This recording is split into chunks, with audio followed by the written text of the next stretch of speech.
Now, Storm Tracker 9 weather with meteorologist Cameron Landfield. Happy Friday, Western Oregon. It's clearly really hot out there for today. We're seeing near record-breaking temperatures, and the heat actually is just going to continue to pile up. So look at our high temps for today. That is very, very impressive. 86 in Eugene. The record is 88 for today. And then you'll see tomorrow it's just equally as hot. So we saw a pretty stiff change in our temperatures from yesterday up to today. About 6 or 7 degrees warmer. And what is that because of? Well, to start, of course, we have the high pressure that we've always been talking about that squashes down the atmosphere, and that compresses things and makes them warmer. And that stops a lot of what would be moisture air from coming into the area. So that keeps things a little bit drier too, and the drier conditions, they lead to a lot more sunshine. And of course, the sun is how we get all of our heat. So that increased sunshine, the high pressure, those are going to keep things nice and warm. But we've got a third thing kicking into gear that started last night, and it's continuing through today, and that's going to be east winds. We've got winds coming in from the east. You can clearly see that happening right now. The speed is slow, but that's not really what matters. What matters is that direction coming from directly due east. That's going to continue for today, and that's our third thing that's going to add to the bonus heat we see for today, and that's for a couple reasons. Mostly because of some situations out over the mountains. So let me just go ahead and actually break down some of the mechanics for this right now.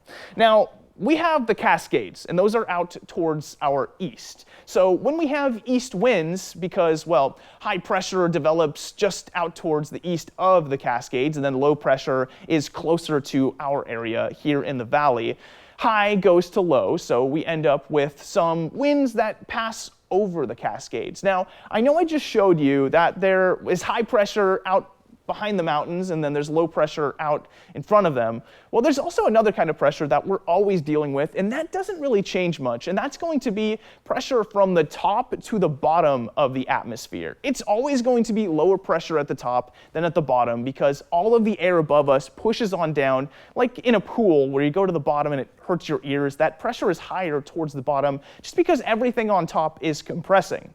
Now, keep in mind here, the air at the top of the mountain, because it's higher up, is going to be just lower pressure by the nature of being around there. But as it gets forced down from the top of the mountain, it's going to be moving down in the atmosphere. So it's going to be getting compressed. It's going to be higher pressure at the bottom than it is at the top. So when you force that air out over the mountain, it squishes down, and that makes it heat up because it's compressing. So if you imagine that we just have some small package of air, like that ball I just showed you there, it's going to get smaller, and it's going to heat up.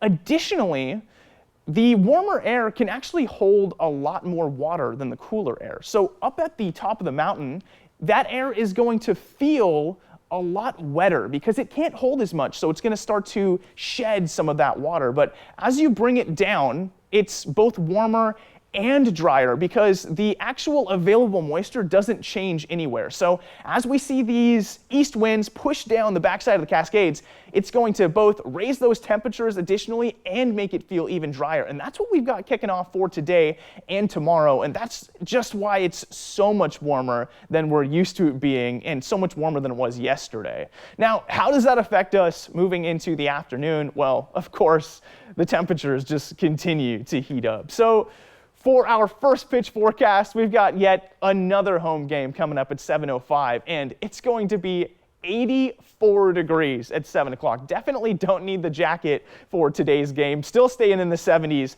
as that game wraps up into 9 o'clock at 72 degrees. And for the 7-day forecast, you'll see things stay just as warm. Those east winds continue through Saturday, but they turn off as we get into Sunday. That's why you can see the coast drops so considerably from 65 to 59. Still 77 for today, though. And for the Umpqua Basin, 91 for today, 90 tomorrow, close to those records, staying nice and sunny, dropping to 76 Monday, but still nice and warm. Cascades are sunshiny all the way through as well, with 65 on Sunday, 67 today. Finally, Willamette Valley close to that record, 86 today and tomorrow, nice and hot. But now it's time